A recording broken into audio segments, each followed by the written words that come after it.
امشب در 24 یائیر لاپید به ایران اینترنشنال گفته ایران باید بدون اسرائیل آمادگی اون رو داره که در 2 یا 3 جبهه همزمان بجنگه. Doesn't want to rule Gaza. I don't think it's a good idea. I think we should have. I mean, probably the best solution would be for the Palestinian Authority to move in as it was. رهبر اپوزیسیون و نخست وزیر سابق اسرائیل به برنامه 24 گفته به نظرش بعد از نابودی حماس تشکیلات خودگردان باید کنترل امور نوار غزه رو به دست بگیره. تلاش‌های جهانی برای پایان جنگ اسرائیل و حماس در قاهره. محمود عباس میگه ما سرزمین‌هامون رو ترک نمی‌کنیم. و باز شدن گذرگاه رفح. اولین کامیون‌ها بعد از انتقال کمک‌های بشردوستانه به مصر برگشتن. از اورشلیم این 24 است با فرداد فرهزاد. بینندگان ایران اینترنشنال در ایران و سراسر جهان سلام به شما از اورشلیم. یائیر لاپید نخست وزیر پیشین اسرائیل به برنامه 24 گفته اگر جمهوری اسلامی عاقل باشه و نخواد ضربه بدی بخوره میدونه که نباید در جنگ فعلی دخالت کنه. آقای لاپید گفته ارتش اسرائیل میتونه همزمان در 2 یا 3 جبهه بجنگه. در ابتدای گفتگوی امشب ازش پرسیدم برنامه اسرائیل برای بعد از اشغال غزه و سرنگونی حماس چیه؟ بله، من فکر میکنم اسرائیل قصد نداره غزه رو اداره کنه و ایده خوبی هم نیست. من فکر میکنم بهترین راه حل اینه که مثل اون چیزی که سال 2005 داشتیم، تشکیلات خودگردان فلسطین با نوعی ائتلاف با جهان عرب رهبری در منطقه رو به دست بگیره و ترتیب جدیدی به زندگی مردم غزه بده. The life of the people of Gaza. چقدر فکر میکنید که بتونید جنگ رو در داخل خود نوار غزه محدود نگه دارید؟ برای که همین الان هم از سمت شمال حزب الله داره راکت پرانی میکنه به داخل اسرائیل، ایران هم از طرف دیگه تهدید داره میکنه. Well, the possibility is there. خب این امکان وجود داره و این یکی از چیزاییه که ما مطمئن خواهیم شد اتفاق نیفته. فکر میکنم رژیم ایران و حزب الله متوجه این هستن که شاید حماس 2 هفته پیش ما رو سورپرایز کرد، اما ما دوباره غافلگیر نمیشیم. ما الان عصبانی هستیم و بهتره تو این شرایط با ما درگیر نشن. ما هر کاری لازم باشه انجام میدیم تا مطمئن بشیم حماس از غزه ریشه‌کن میشه، چون ما با یه همچین تهدیدی در مرزهای جنوبی یا شمالیمون زندگی نخواهیم کرد و دیگه هیچ سازمان تروریستی جان اسرائیلی ها رو تهدید نخواهد کرد. نگران نیستید موقعی که یورش زمینی صورت میگیره و اسرائیل درگیر جنگ در داخل نوار غزه میشه، این به جمهوری اسلامی فرصت میده که هم قدرتش رو بیشتر بکنه در منطقه و هم احیانا برنامه هسته‌ایش رو توسعه بده؟ خب من فکر میکنم اونها باید بهتر بدونن. توانایی‌ها و ظرفیت‌های ارتش اسرائیل به قدری قدرتمنده که به اسرائیل توان مبارزه در 2 یا 3 میدان رو به طور همزمان میده و همونطور که گفتم ما دوباره غافلگیر نمیشیم. ما به تمام سناریوهای موجود اشراف داریم و اونها همینو میدونن. بنابراین اگر کمی عاقل باشن و نخوان توسط ارتش بسیار خشمگین اسرائیل ضربه بدی بخورن، به نظر من بهتره از این کار اجتناب کنن. میدونم که هیچ کس الان علاقه‌ای نداره که این جنگ گسترش پیدا بکنه، ولی جمهوری اسلامی پنهان نمیکنه که از حماس و حزب الله حمایت میکنه. خود اونها هم علنا در این باره صحبت میکنن. اسرائیل هم که بهتر از هر کس دیگری میدونه. چقدر فکر میکنید که بالاخره در نهایت تهران مستقیما برای آنچه که 2 هفته پیش اینجا در اسرائیل اتفاق افتاد هزینه خواهد داد یا فقط گروه‌های نیابتیش خواهند بود که این هزینه رو میپردازن؟ Well, I think they understand we hold them accountable. من فکر میکنم اونها میدونن که ما اونها رو مسئول میدونیم، به خصوص در مورد آنچه در شمال اتفاق افتاد. من فکر نمیکنم هیچ آدم عاقلی تصور کنه راکت ها یا پهپادهای شلیک شده از یمن به خودی خود شلیک شدن یا کار یمن باشه. همه میدونن ایران پشت این حملاته. ما اونها رو پاسخگو میکنیم. من در این مورد محتاط هستم، اما فکر میکنم متوجه منظور من شدین. چند تا از گروگان‌ها الان آزاد شدن. گزارش‌هایی هستش که الان اروپایی‌ها و ایالات متحده دارن به اسرائیل فشار میارن که یورش زمینی رو به تعویق بندازه. شاید گروگان‌های بیشتری بتونن آزاد بشن. چقدر فکر میکنید که موضوع گروگان‌ها میتونه عملیات زمینی رو به تأخیر بندازه یا اونو مختل بکنه؟ I think these are 2 very separate issues. به نظر من این دو موضوع کاملا جدا هستند. اسرائیل هر کاری بتونه میکنه تا از هر طریقی گروگانها رو آزاد کنه. اونها پسرها و دخترها و مادرها و پدرای ما هستند و ما هر کاری بتونیم میکنیم که اونها رو به خونه برگردونیم. و در یک مسیر جداگانه نابودی حماس در نوار غزه ضروریه، چون تمام کشور رو تهدید میکنه و متاسفانه باید با این دو موضوع به طور همزمان برخورد کنیم. خیلی ها حملات حماس به اسرائیل رو مقایسه کردند با حملات 11 سپتامبر در ایالات متحده آمریکا. بعد از اون حمله آمریکا به افغانستان یورش برد و 20 سال بعد، بالای 20 سال بعد، طالبان دوباره به قدرت برگشتن. علیرغم هزینه جانی و مالی که آمریکایی ها پرداخت کردن، چطور میتونید مطمئن باشید که چنین اتفاقی برای اسرائیل هم نمیفته؟ من در مورد این مقایسه مطمئن نیستم. اولا از نظر عددی جمعیتی که اینجا تحت تاثیر این حمله قرار گرفتن 15 برابر تعداد افراد در 11 سپتامبر. افغانستان در سوی دیگه دنیا از آمریکا قرار داره، در حالی که نوار غزه و لبنان در حیات خلوت ما هستند. بنابراین تفاوت‌های زیادی وجود داره. چیزی که مشابهه اینه که هر دوی این گروه‌ها با دم شیر بازی کردن، چون که ما عکس العمل نشون میدیم. میدونم که بسیاری از سیاستمداران در اسرائیل میگن که موضوع ناکارآمدی اطلاعاتی رو که موجب این رخنه حماس به داخل خاک اسرائیل شد بعد گذاشت برای بعد از جنگ فعلی. ولی خود شما فکر میکنید که چقدر مسئولیت متوجه نخست وزیر بنیامین نتانیاهو بوده؟ خب همونطور که شما گفتید این بحثی نیست که در حال حاضر باید داشته باشیم. من رهبر اپوزیسیون هستم، ولی در این زمان ما اینجا به عنوان یک کشور متحد هستیم. ائتلاف و مخالف، چپ و راست و حزب میانه، هر کسی، ما همه با هم متحد هستیم، چون الان فقط یک هدف داریم. ولی بعد از اینکه مطمئن شدیم به هدفمون رسیدیم، اون وقت به این سوال خواهیم پرداخت که مقصر چه کسی است. قبول دارید که گلایه‌ها و اعتراضات مشروعی هست که فلسطینی‌ها سال هاست که دارند، حتی اونهایی که حامی حماس نیستند و بهش رسیدگی نشده. چقدر فکر می‌کنید حالا بعد از این اتفاقات زمان اون رسیده که بالاخره به این گلایه‌ها یک رسیدگی اصولی بشه؟ خب من فکر می‌کنم فلسطینی‌ها و کل دنیا باید بفهمن که حماس بخش بزرگی از این مشکله که ما هیچ وقت نتونستیم راه حلی برای داشتن دو دولت مجزا پیدا کنیم یا حداقل پیشرفتی در مذاکراتمون داشته باشیم. اگر ما کاری بکنیم که یک دولت مستقل فلسطینی ایجاد بشه، حماس درست مانند سال 2006 کنترل رو به دست میگیره و نتیجه این میشه که ما دوباره یک دولت تروریستی دیگه در مرزهای شرقی خودمون خواهیم داشت و این چیزیه که ما نمیتونیم اجازه بدیم که اتفاق بیفته. حماس مانعی برای صلح و هر فلسطینی که خواهان داشتن دولت مستقلی هست باید این رو درک کنه. و علاوه بر این حماس هیچ علاقه‌ای به تشکیل یک دولت برای فلسطین نداره. مبارزه اونها مبارزه ملی فلسطینیا نیست. ولی تشکیلات خودگردان که اینطور نیست. رفتار شما با اونها چطور بوده؟ خب ما با اونها کار میکنیم. ما با اونها سازوکارهای امنیتی رو هماهنگ میکنیم. در گذشته هم با اونها کار کردیم. دوره‌های بدی هم داشتیم. دوره‌های خوبی هم البته بوده. اساساً اونها به گونه‌ای با ما کار میکنن که به نفع هر دو طرف هست، در حالی که حماس یک سازمان ملی فلسطینی نیست. حماس یک جنبش متحد عربی و اسلامی و رادیکاله. باید بگم این توهین به اسلامه که اونها رو نهضت اسلامی بنامیم، اما اساساً این چیزیه که حداقل خودشون میگن. حماس یک سازمان تروریستی مانند داعش و بقیه سازمان‌های تروریستیه که فکر می‌کنن گستره خلافت اسلامی باید از ایران تا مصر گسترده بشه. خواسته اونها حل مسئله فلسطین یا تشکیل یک دولت فلسطین در آینده نیست. آقای لاپید، اگر یک فلسطینی در غزه بودید، حامی حماس هم نبودید و الان هم زیر بمباران اسرائیل بودید که در بسیاری از مواقع حتی هشدارش هم به اونها نمیرسه و راه خروجی هم حتی از مرز جنوبی به مصر نبود، شما چه کار میکردید؟ اول اینکه در کوتاه مدت همونطور که به آنها گفتیم، اونها باید از قسمت شمالی نوار غزه به قسمت جنوبی حرکت کنند. ما سعی میکنیم از کشتن بیگناهان جلوگیری کنیم و بنابراین ما به آنها گفتیم که شما باید از مناطق خطر دور بشین. باید به بخش جنوبی نوار غزه برین. کمک هایی وجود داره که از امروز از ساعت 10 صبح از طریق مرز مصر وارد نوار غزه میشه.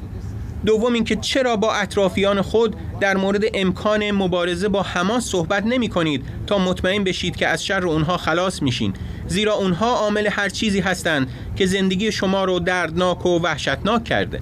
رئیس جمهوری آمریکا گفته که احتمالاً یکی از دلایلی که حماس حمله این چنینی کرده این بوده که نگران عادی‌سازی روابط اسرائیل و عربستان سعودی بوده. چقدر فکر می‌کنید حالا زیر سایه این جنگ عملاً مذاکرات عادی‌سازی روابط با عربستان سعودی هم به فراموشی سپرده میشه؟ No, and I think we're not going to let Hamas dictate. نه، و فکر میکنم ما به حماس اجازه نمیدیم سیاستهای خودش رو به کل خاورمیانه دیکته کنه، زیرا این توهینی به ما، به ایالات متحده و عربستان سعودی خواهد بود.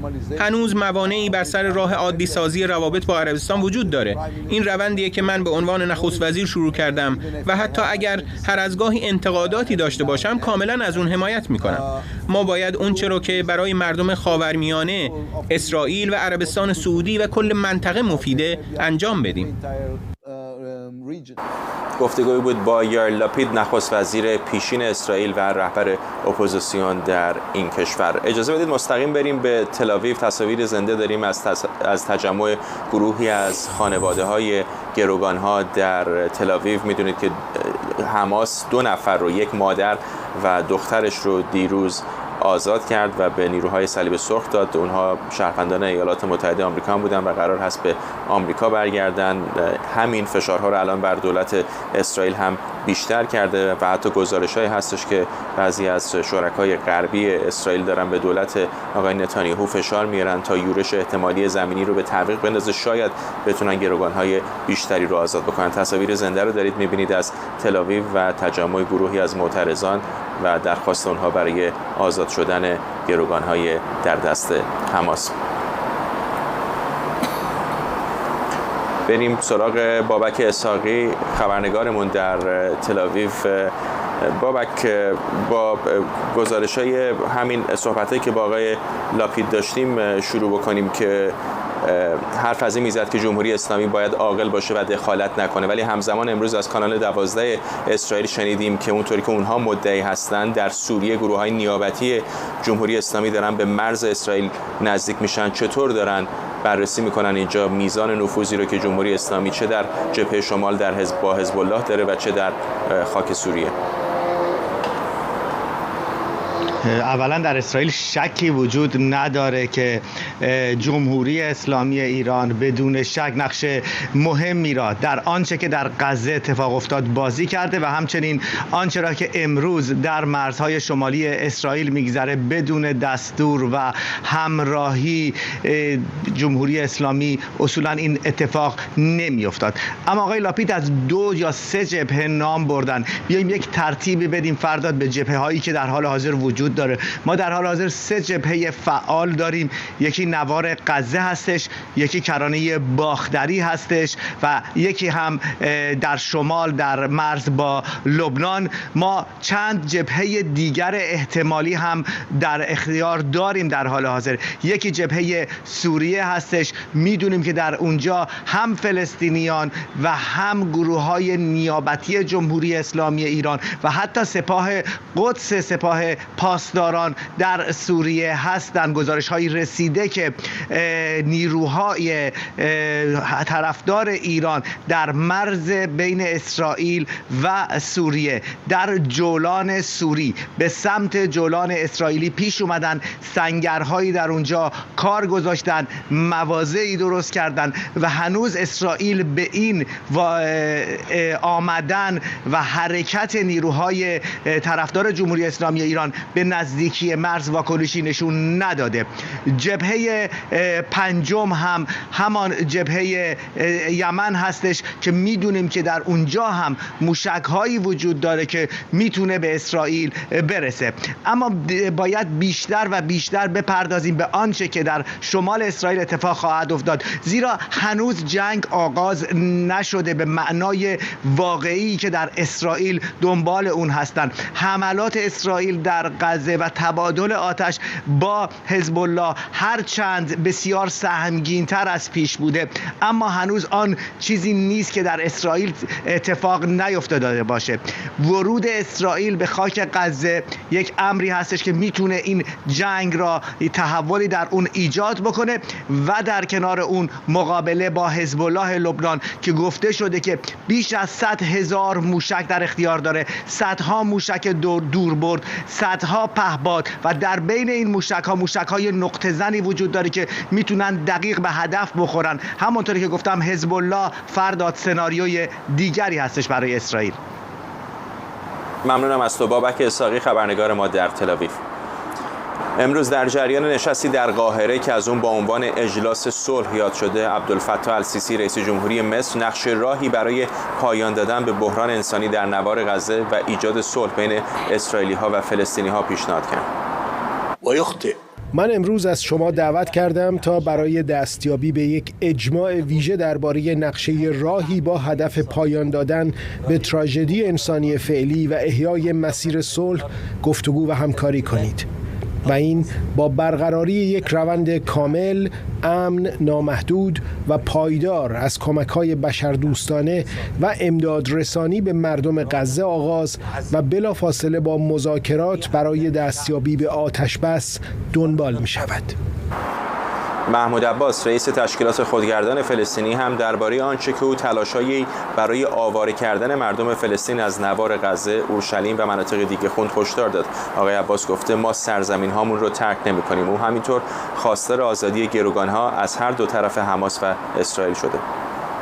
اجازه بدید که به شما بگم که امروز وقت اون رسیده برای ما که برای آینده به دنبال یک راه حل صحیح باشیم و کار بکنیم هوشمندانه برای اینکه مطمئن بشیم که حقوق مردم فلسطین صیانت بشه و این تنها راه حلی است و تنها راه حل مسئله چاره دو کشوری هست که برای برون رفت از این چالش هست و که ما بتونیم کشور فلسطین رو داشته باشیم با اورشلیم به عنوان پایتخت خودش برای اینکه قطعنامه 194 سازمان ملل رو فعال بکنه و همینطور از شورای امنیت میخوام که مسئولیت خودش رو انجام بده برای حفاظت از مردم فلسطین و به فلسطین در شورای امنیت عضویت کامل خودش رو بده و به رسمیت بشناسه فلسطین رو به عنوان یک کشور مستقل و بره به سمتی که برای فلسطین که بره به سمت اینکه یک کشور مستقلی برای خودش باشه.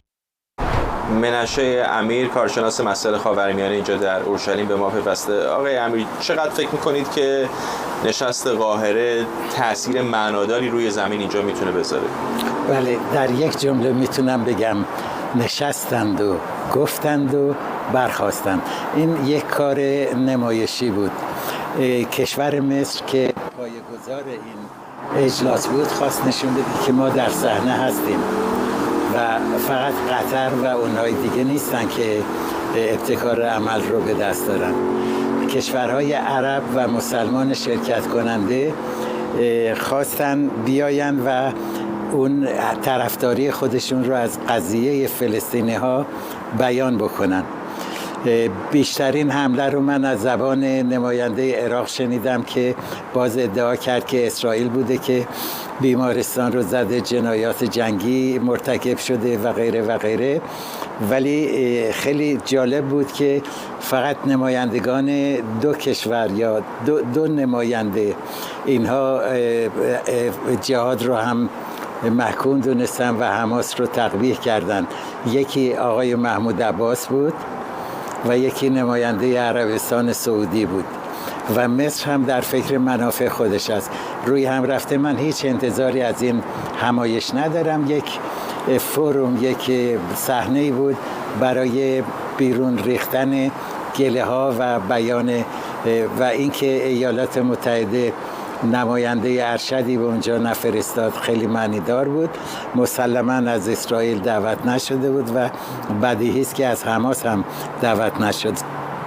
بنابراین در یک جمله این کنفرانسی بود که در یک روز برگزار شد و تمام شد و فراموش خواهد شد. این انتقاد آقای عباس هم به گمانم جالب است. حرف از این بودش که ایالات متحده هم خیلی به او فشار آورده که رسما تقبیح بکنه اقدامات حماس رو. امشب آقای لاپید در همین برنامه 24 به ما گفتش که به زعم او شاید یکی از گزینه‌های خوب برای بعد از سرنگونی حماس در غزه این باشه که قدرت رو بدن به دست تشکیلات خودگردان فلسطینی. میدونیم همینجا در کرانه باختری هم وضع چندان جالبی نداره الان. آقای عباس چقدر فکر میکنید که میتونه در غزه قدرت رو به دست بگیره؟ ببینید چند چیز رو فراموش نکنیم. یکی سن آقای محمود عباسه، یکی این که در سالهای اخیر بسیار بی نمک بوده، یعنی هیچ اقدام جدی نکرده. سومی که در داخل فتح و سازمان آزادی فلسطین همه باش موافق نیستن.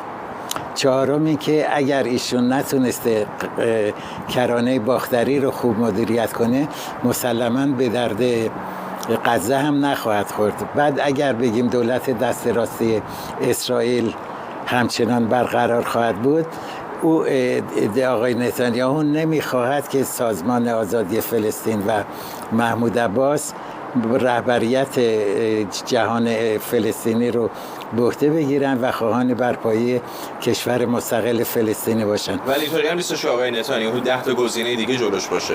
2-3 تا گزینه هست که واقعا نمیشه گفت کدومش قابل اجرا هست. همونطور که بعد از جنگ جهانی دوم سرزمین اسرائیل یا فلسطین و لبنان و عراق و سوریه به قیمومت بریتانیا و فرانسه سپرده شدن، شاید یک قیمومتی به این صورت بیاید و مسلط بشه، یعنی اداره رو به عهده بگیره. شاید عربستان حاضر بشه این کار رو بکنه. قطر مسلماً حاضره که این کار رو بکنه، چون قطر با عربستان رقابت داره و میخواد که رهبر جهان اسلام و منطقه بشه. ولی هنوز خیلی زوده که ما بگیم راه حل چه خواهد شد و عاقبت چه خواهد بود. بی‌نهایت ممنونم از شما منشه امیر، کارشناس مسائل خاورمیانه اینجا در اورشلیم با ما. حین صحبت با آقای امیر تصاویر زنده رو هم می‌دیدید از تل آویو و اعتراض گروهی از شهروندان این کشور برای باز پس دادن گروگان‌ها در دست حماس. در جریان اجلاس صلح در قاهره وزیر خارجه آلمان در کنار تعدادی از نمایندگان کشورهای دیگه خواستار راه حلی مسالمت‌آمیز برای مناقشه با اسرائیل و فلسطینیان شد. در همین حال آنالا بربوک تاکید کرده که نبرد اسرائیل علیه حماس باید با توجه به وضعیت انسانی در غزه انجام بشه. در سراسر منطقه ما شاهد غم و اندوه و ترس وحشتناک انسانی هستیم. بذارین خیلی واضح بگم، در این هیچ شکی نیست که زندگی همه غیر نظامیان به یک اندازه اهمیت داره و اجازه بدین علت همه رنج‌های این هفته‌های گذشته رو هم روشن کنم. رنجی که امروز ما رو اینجا دور هم جمع کرده، رنج دختران کوچک، مادران و خانواده‌ها. این حماس بود که در 7 اکتبر با ارتکاب جنایات وحشیانه ترس هولناکی رو به اسرائیل آورد. اسرائیل مثل هر کشور دیگه جهان حق داره از خودش دفاع کنه و از مردمش در برابر این ترور در چارچوب قوانین بین‌المللی محافظت کنه. وزیر خارجه فرانسه اما با تاکید به رساندن هر چه زودتر کمک‌های بشردوستانه به مردم فلسطین گفته که این کمک‌ها حالا با باز شدن گذرگاه رفح به افراد آسیب‌پذیر توزیع میشه. کاترین کولونا همینطور اضافه کرده که تروریست‌های حماس به گفته اون نماینده مردم فلسطین نیستن و فلسطینی‌ها میخوان با صلح کنار اسرائیلی‌ها زندگی کنن. فلسطینی ها میخوان با عزت و به دور از جنایات تروریست های حماس زندگی کنن. اونا میخوان با صلح در کنار اسرائیلیا زندگی کنن، نه در برابر هم دیگه بلکه در کنار هم. بنابراین این مسئولیت جمعی ماست که یک افق سیاسی رو برای پاسخگویی به این آرزوها دوباره طراحی کنیم. موضع فرانسه ثابته و ما امروز قویاً روی این موضوع تاکید میکنیم. ما به امنیت برای اسرائیل و یک کشور برای فلسطینی ها نیاز داریم. این دو عنصر غیر قابل تفکیکن. چارلز میشل رئیس شورای اروپا در این نشست جنگ میان اسرائیل و حماس رو یک تراژدی خونده و تاکید کرده که مسئولیت شورای اروپا و کشورهای جهان گام برداشتن به حرکت به جلو در مسیر صلح. این یک درگیریه، یک تراژدی که باعث رنج و مشقت بسیار شده. درگیری که فراتر از منطقه در سراسر جهان این همه تنش، تفرقه و دو قطبی سازی های بسیار ایجاد کرده. مسئولیت ما اینه که برای انجام وظایفمون اقدامی بکنیم تا مطمئن بشیم که واقعا و با جدیت به جلو حرکت میکنیم که مسیر صلح، ثبات و امنیته. شما میتونید روی اتحادیه اروپا حساب کنید که سهم خودشو برای این ارزش‌هایی که برایش قابل قدره و مایل با تمام دنیا به اشتراک بذاره انجام بده. میر جاودانفر، تحلیلگر مسائل اسرائیل از تل آویو. و مسار جاودانفر، چقدر فکر می‌کنید که این مسیر صلحی که به خصوص امروز در قاهره حرف ازش زده شد اصلا خریدار خواهد داشت اینجا در اسرائیل؟ فکر کنم اینا خواب می‌بینن. ببخشید، واقعا اینا نمیدونم تو کدوم دنیا نشستن که دارن یه همچین حرفایی میزنن، چون دنیایی که اونها هستن الان واقعا با واقعیت فاصله بسیار بسیار زیادی داره. کجا الان دو تا کشور با کجا؟ تا وقتی که حماس اونجا باشه در غزه هیچ راهی وجود نداره. حماس هم که بره بعد از همچین جنگی، بعد از همچین خسارتی که به اسرائیل اومده، به غزه خواهد آمد و اصلا ابهامات زیادی وجود داره در مورد اینکه آیا واقعا سازمان آزادی بخش فلسطین قادر به مدیریت مردم غزه خواهد بود یا نه. همون تو کرانه باختریش هم سازمان آزادی بخش فلسطین انقدر موفق نبوده. ما در اسرائیل خوبیشو میگیم چون بین بد و بدتر اونها بهترن، ولی اونها فساد بسیار زیاد هستش. آقای لاپید امشب به ما گفتش که این گزینه خوبی میتونه باشه، چون همین دیروز پریروز نخست وزیر نتانیاهو گفتش که این که ما به دنبال تشکیلات خودگردان در نوار غزه هستیم دروغی بیش نیست. ببینید این راه حل واقعا راه دیگه. در حال حاضر آقای لاپید دیدگاهشون هستش که در بین گزینه‌هایی که اسرائیل داره سازمان آزادی بخش فلسطین یکی از بهترینه. بله، بین گزینه‌هایی که وجود داره، ولی سوال‌های بسیار بزرگ. من امیدوارم که سازمان آزادی بخش فلسطین موفق بشه، ولی آرزوهای من و آرزوهای خیلی از اسرائیلی‌ها و کسان دیگه حتی در فلسطین همیشه به واقعیت تبدیل نمیشه. بایستی ببینیم که سازمان آزادی بخش فلسطین خیلی مشکلات داشته در مدیریت کرانه باختری به خاطر مسئله فساد. آیا به احتمال زیاد همین مدیریت ها، همین مشکلات هم در غزه به وجود خواهد آمد. پس قبل از اینکه ما اصلا حرف صلح بزنیم و دو تا کشور برای دو ملت، بایستی اولا ببینیم که اسرائیل موفق خواهد شد که حماس رو متلاشی بکنه در غزه. دوم بایستی ببینیم که آیا اصلا سازمان آزادی بخش فلسطین میخواد که جانشینش بشه، و سوم ما بایستی ببینیم که آیا سازمان آزادی بخش فلسطین موفق خواهد بود برای مدیریت 1.5 میلیون مردم در غزه یا نه، چون شک‌های زیادی وجود داره. آقای جاودانفر، امروز در بازار محلی اورشلیم یا بیت المقدس با همکارانمون پیاده روی می‌کردیم. بسیاری از فروشنده‌های اونجا یا فلسطینی هستن یا اسرائیلی عرب تبار، و با اونا که صحبت می‌کردم اونا هم خشمی دارن از بمبارانی که الان در غزه داره صورت میگیره، و اونا کسانی هستن که در سرزمین‌هایی دارن زندگی میکنن که به هر حال زیر کنترل اسرائیل رفت آمد دارن اینجا. چقدر فکر کنید وقتی یورش زمینی صورت بگیره این خطر وجود داره که این تبدیل به یک بمب ساعتی بشه و اعتراضات خیلی فراتر از حتی چیزی که الان داریم میبینیم صورت بگیره؟ احتمالش وجود داره، واقعا احتمالش وجود داره، و یکی از نگرانی‌های اسرائیل برای یک از دلایلی که اسرائیل بیشتر از 300,000 سرباز ذخیره‌ای رو فراخوان کرده همین هستش. همین به خاطر اینکه الان شاید احتمالش وجود داره که اسرائیل در 3 جبهه بایستی واقعا بجنگه. یکی در غزه، احتمالش وجود داره در کرانه باختری رود اردن، و در این حال با لبنان. کاملا این احتمال وجود داره، ولی متاسفانه برای اسرائیل راه دیگری وجود نداره. ببینید آقای فرزاد، حتی که فرماندگان حماس و رهبران حماس که تو نهایت لاکچری دارن تو ترکیه و قطر زندگی میکنن، حاضر نیستن بیشتر از 1 یا 2 تا مصاحبه بدن به مطبوعات خارجی. اصلا هیچی حاضر نیستن که مسئولیت پذیری بکنن واسه این فاجعه‌ای که اونها به وجود آوردن، اونها تحمیل کردن به مردم اسرائیل و مردم غزه.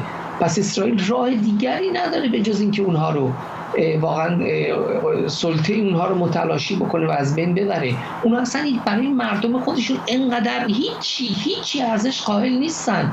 اونها بیان ما بخوایم امنیت شهروندان خودمون رو بدیم دست اونها وقتی اونها مردم خودشون هم دوست ندارن، نه هیچ وقت. پس راه دیگری برای اسرائیل وجود نداره به جز ورود زمینی. آسون نخواهد بود.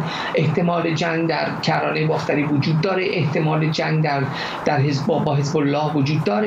کشورهای دیگه تهدید کردن. اسرائیل با تمام این تهدیدها قبلا زندگی کرده. من نمیگم آسون خواهد بود و بخوایم اینجا قلدر بازی در بیاریم، نه، تهدید جدی هستش. ولی کسانی که دنبال ما هستن دنبال ما نیستن به خاطر اینکه صلح میخوان.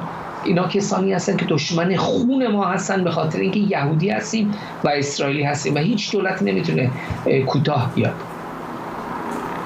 ممنونم از شما. مهر جاودانفر، تحلیلگر مسائل اسرائیل از تل‌آویو با ما.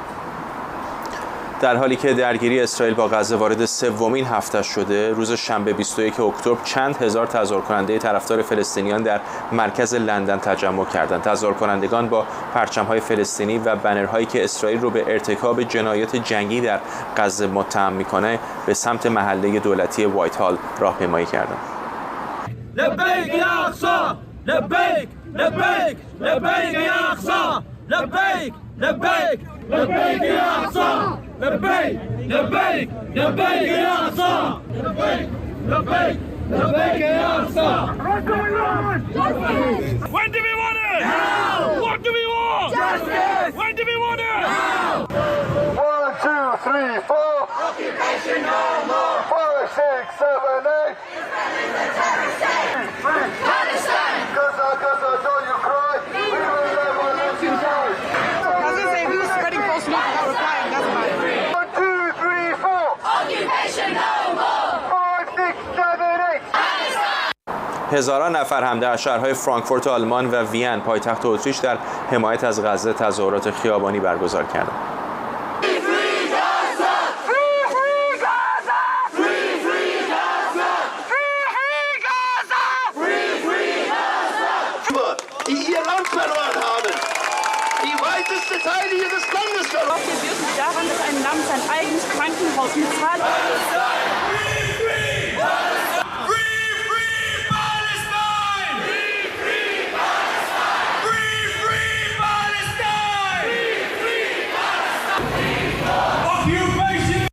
ساعت 10:02 شب به وقت محلی اینجا در اسرائیل هست. بیننده پوشش ویژه برنامه 24 هستید در تلویزیون ایران اینترنشنال از جنگ اسرائیل و حماس.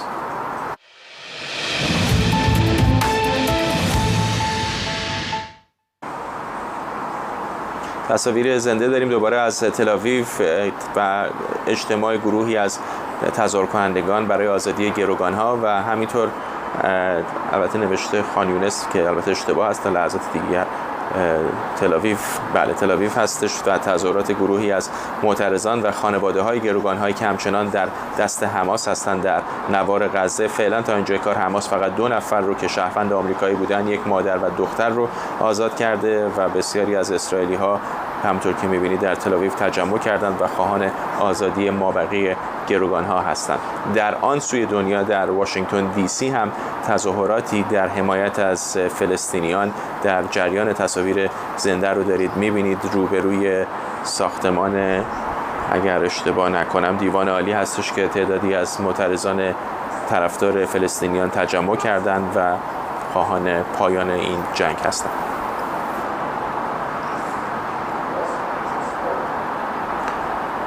بیش از 2 هفته از جنگ میان اسرائیل و حماس گذشته، اما هنوز همه گروگان‌ها توسط حماس آزاد نشدند و فلسطینی‌های زیادی کشته و آواره شدند. بسیاری از فلسطینی‌ها هم به مدارس پناه بردند.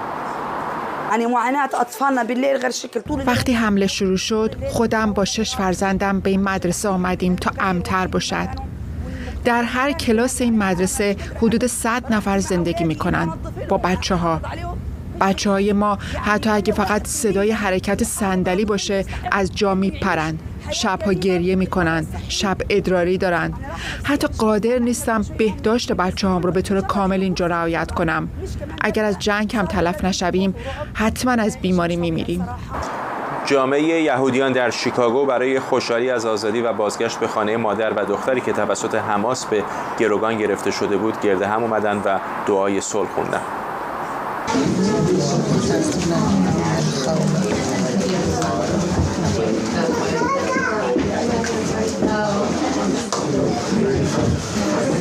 Shabbat Kodesh. Continue to pray and thank God for the great miracle.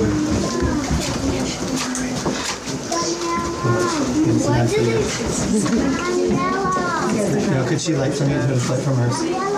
Du macht erste Größe. Erste Größe.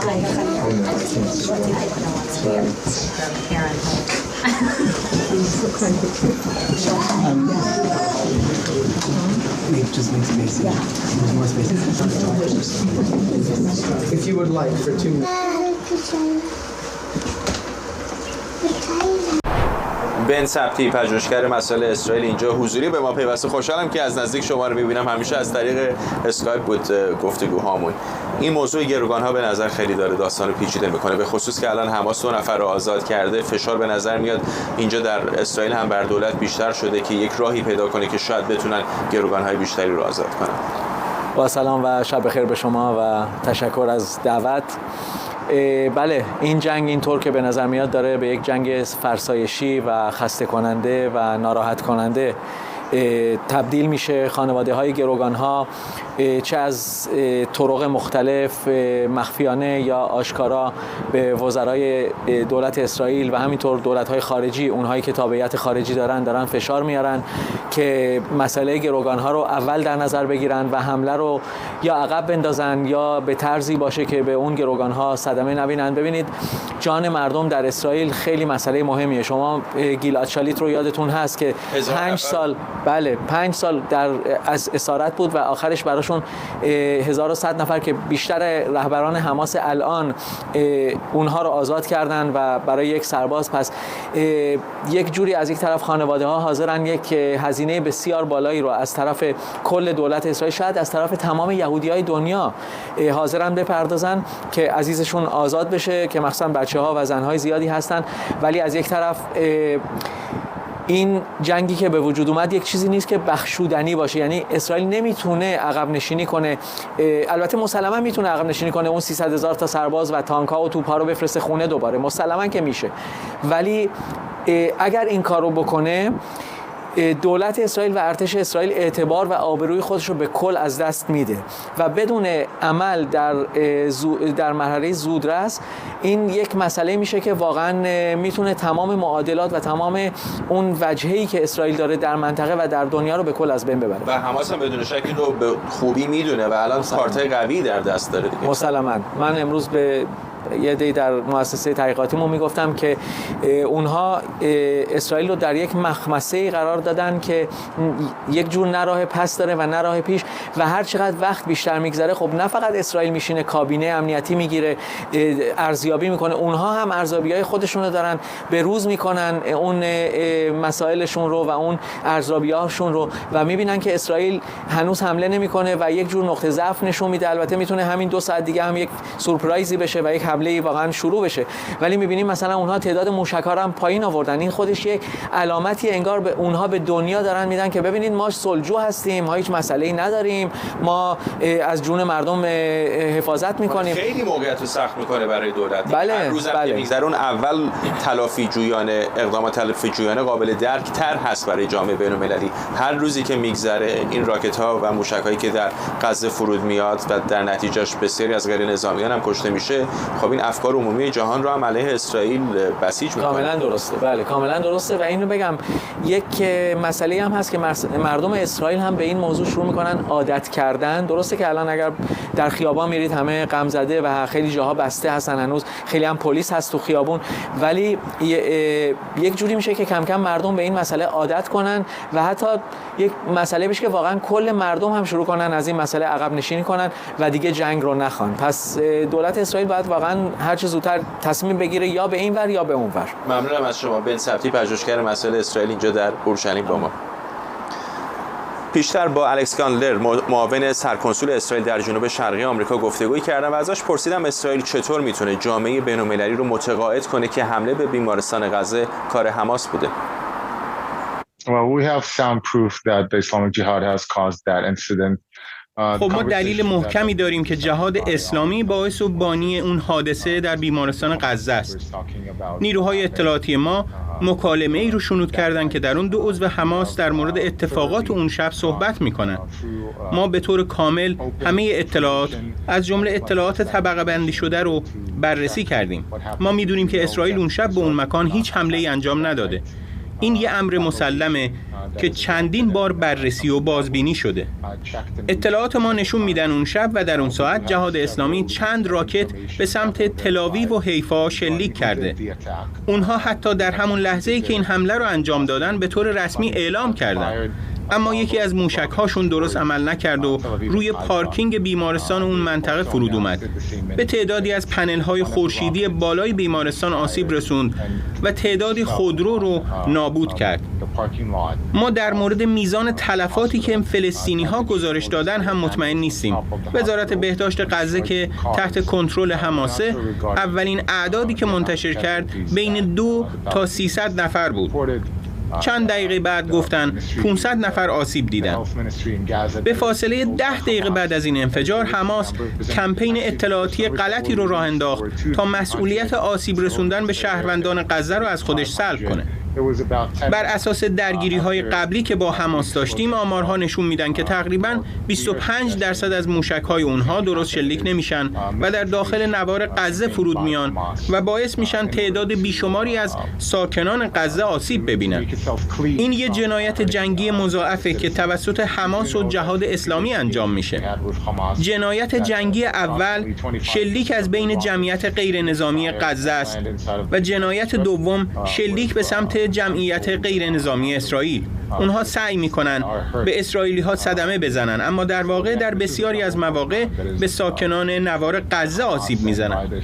موشک‌های حماس و جهاد اسلامی که میدونیم عمدتاً در نوار غزه ساخته شدن کیفیت خوبی ندارن. به همین دلیله که 25% از موشک‌هایی که شلیک میکنن به خطا میره. این جنگ جبهه‌های زیادی داره. یکی از اونها جبهه اطلاع رسانیه. حماس همونطور که گفتم 10 دقیقه بعد از حمله گفت 500 غیر نظامی کشته شده. این یک کمپین اطلاعاتیه که توسط حماس سازماندهی شده و توسط ایران و قطر و دیگران تکرار میشه تا مشروعیت اقدام اسرائیل برای محافظت از شهروندان خودش و همینطور محافظت از شهروندان غزه در برابر حاکمیت این سازمان تروریستی رو لکه‌دار کنه. ما با جدیت در تلاش هستیم تا این اطلاعات رو به معتبرترین منابع ارسال کنیم تا آنها هم نگاهی به تحقیقات انجام شده داشته باشند. رئیس جمهور بایدن به صراحت گفت که با اطلاعاتی که به او داده شده کاملا مشخصه که انفجار در بیمارستان غزه کار جهاد اسلامی فلسطین بوده. این یه جنگ اطلاعاتیه. یادم میاد یکی پست کرده بود که یکی از نوزادای اسرائیلی که کشته شد، نوزادی که زنده سوزانده شد، در واقع تصویرش یک تصویر ساختگی بوده که با هوش مصنوعی ساخته شده که این حرف کاملا نادرسته. یکی دیگه میگفت سر کسی بریده نشده که متاسفانه میتونم بگم اون تصاویر رو دیدم و با شاهدان عینی صحبت کردم و این اتفاق رو تایید کردن. ما در مورد هیولاهایی صحبت می‌کنیم که فجایعی در اسرائیل به وجود آوردن و تلاش می‌کنن که پنهانش کنن. حماس می‌خواد مشروعیت خودش رو در صحنه بین‌المللی حفظ کنه و مشروعیت اسرائیل برای اقدام در دفاع از مردمش رو خدشه‌دار کنه. جنگ سختیه، واقعاً جنگ سختیه. تلویزیون شما یکی از تلویزیون‌هایی که میتونه با این نوع مصاحبه‌ها و با نمایش اطلاعاتی که توسط ارتش اسرائیل و وزارت امور خارجه ما به نهادهای بین‌المللی داده شده، اون اطلاعات غلط رو رد کنه. ما سعی می‌کنیم فقط به حقایق و واقعیت پایبند باشیم. We try to stick to the facts and facts only.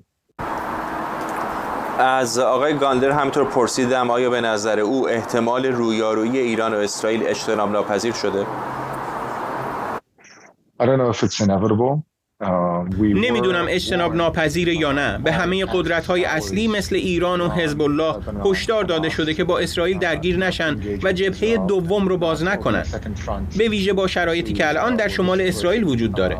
ما میدونیم که حماس بدون تایید ایران و گرفتن تسلیحات از ایران و بدون هماهنگی و برنامه‌ریزی برای انجام این حمله هرگز نمیتونست این قتل عام رو انجام بده. حماس یک نهاد شبیه داعشه که تاییدیه همه برنامه‌هاش رو از رژیم آیت الله ها در ایران میگیره. جمهوری اسلامی یک نیروی شرور و بدخواه در سیاست جهانی و در این منطقه است. ما همین الان هم بی‌ثباتی و بی‌نظمی رو در منطقه به خاطر اقدامات رژیم آیت الله می‌بینیم. امیدوارم که همسایگان ما در شمال لبنان بتونن حزب الله رو کنترل کنن تا با اسرائیل درگیر نشه.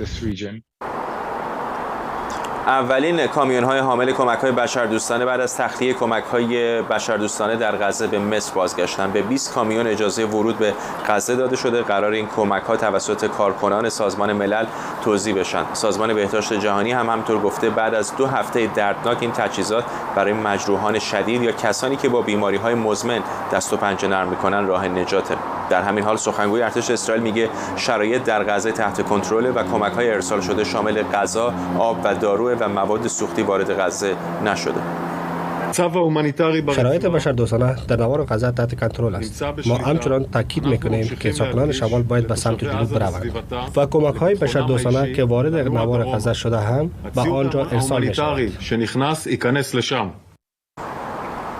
در حالی که بسیاری از رهبران جهان در مورد ادامه جنگ حماس و اسرائیل هشدار میدن، بحران انسانی در غزه لحظه به لحظه تشدید میشه. بسیاری در این 2 هفته از شمال نوار غزه مجبور به جابجایی به سمت جنوب این منطقه شدن و شهر خان یونس رو به اونجا وارد شدن. وضعیت در این شهر رو به وخامت، چرا که پناهگاه‌های واقع در خان یونس با کمبود آب، برق و لوازم بهداشتی روبرو هستند. گزارشی ببینیم از همکارم بهنود نورپناه.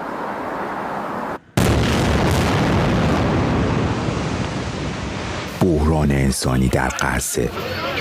سازمان ملل از آوارگی بیش از 1 میلیون نفر در این باریکه خبر داده.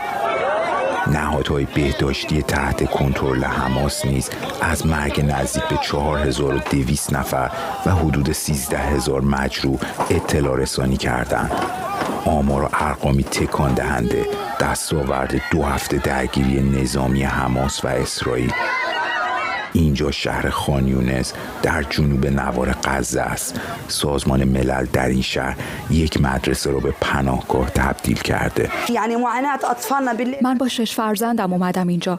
اونها شبها رنج زیادی میکشن. هیچ آرامشی نداریم. اطراف ما حملات هواییه. فقط کافیه یک صندلی تکون بخوره و بچه‌ها از ترس میپرن چون فکر میکنن صدای حمله است. تمام شب گریه میکنن. دچار شب اضطراری شدن. نمیتونم از بچه‌ها مراقبت کنم، تمیزشون کنم.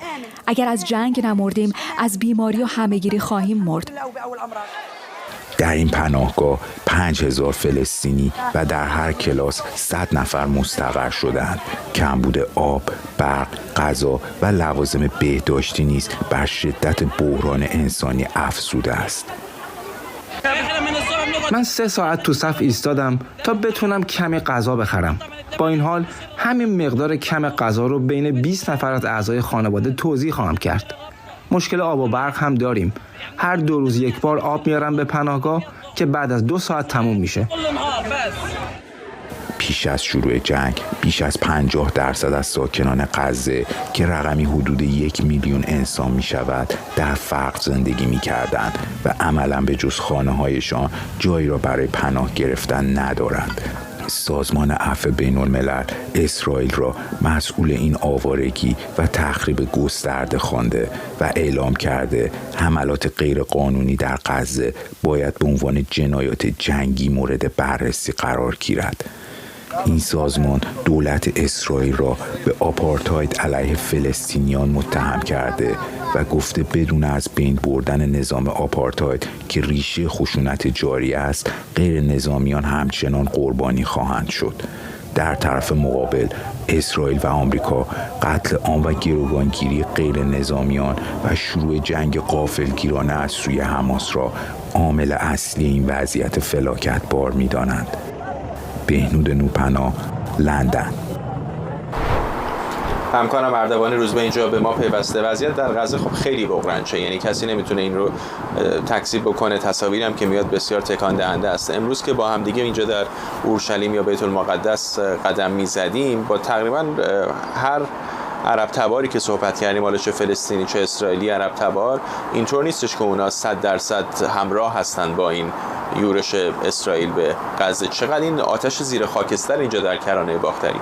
مطمئنا اینو باید در نظر بگیریم که اتفاقی اینجا داره میفته یک پارچه نیست. حتی در بین فکر میکنم جریان سیاسی خود اینجا هم شما همچین نگاهی رو به تمام قد نمیتونیم پیدا بکنیم. گویی که دولت ائتلافی الان تشکیل شده، دولت وضعیت بحران و به هر حال هر اظهار نظری میتونه تبعاتی داشته باشه و خیلی‌ها سکوت میکنن. اما قطعا شما باید اینو بدونید که حتی در بین خود اسرائیلی‌ها ممکنه موافقتی نباشه.